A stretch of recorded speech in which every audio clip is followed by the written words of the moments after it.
We interrupt our program to bring you this important message. The views and opinions of the consistently wrong Craig McDonald are not those of KJIL, Great Plains Christian Radio, the state of Kansas, President Donald Trump, TMZ, or their affiliate. Dealer contribution may affect consumer costs. Some settling of contents may have occurred during shipping. Give a hoot, don't pollute, and remember, only you can prevent forest fires. Now, back to our show. It's time for Mouthing Off with Craig on KJIL. Well, in today's edition of Mouthing Off with Craig, it's a pretty serious one that has some legal consequences, or that or it's just plain fun to discuss. Either way, here's the scuttlebutt, friends. I just received an email from a Kevin Peterson. Now, the subject of the email is lawsuit. Oh, heavens, Murgatroyd, what am I doing? I'm being sued? Or am I? See, please allow me to read the following email verbatim. Dear Craig, this letter is to notify you that we have received a summons of garnishment on your wages. This means that someone you owe money to has been awarded a judgment by the court for the payment of the debt. The court has ordered us, your employer, to deduct 25% of your disposable earnings and make payments to the court on your behalf. Show me the money!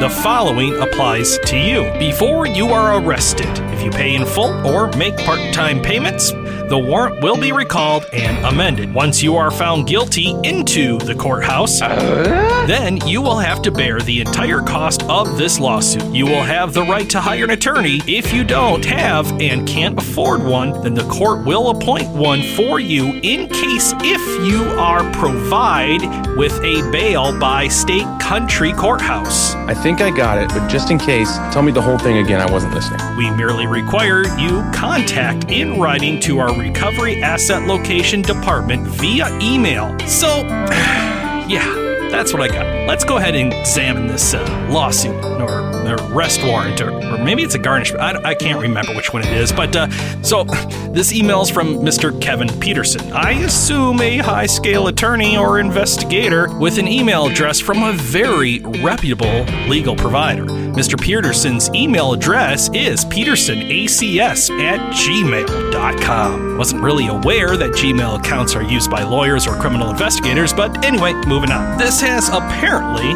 gone to court already because in paragraph 1, the court has ordered us, your employer, he's my employer now? I thought he was a criminal investigator. Anyway, it has ordered us, your employer, to deduct 25% from your disposable earnings and make a payment to the court on your behalf.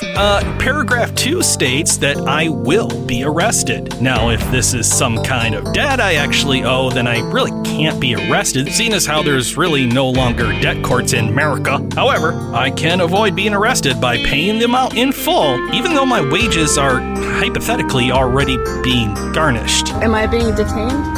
What? All right, so moving on. Now, after I am arrested, it states that once you are found guilty into the courthouse. Wait.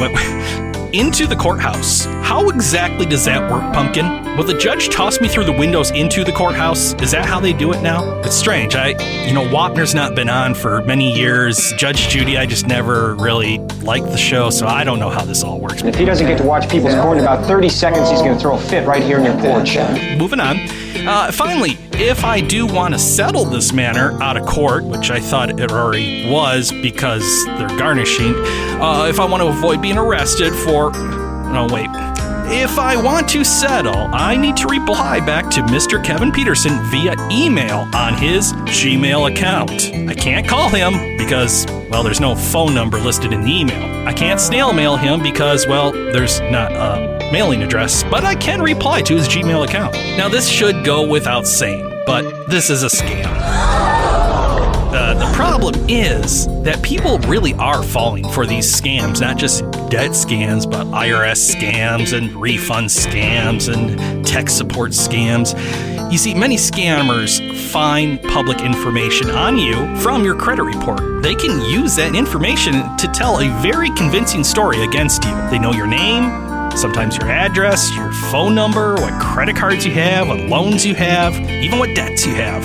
So when you receive these kinds of emails, don't freak out, okay? Yeah, Google the email address. You'll probably see a list of articles about this person scamming others.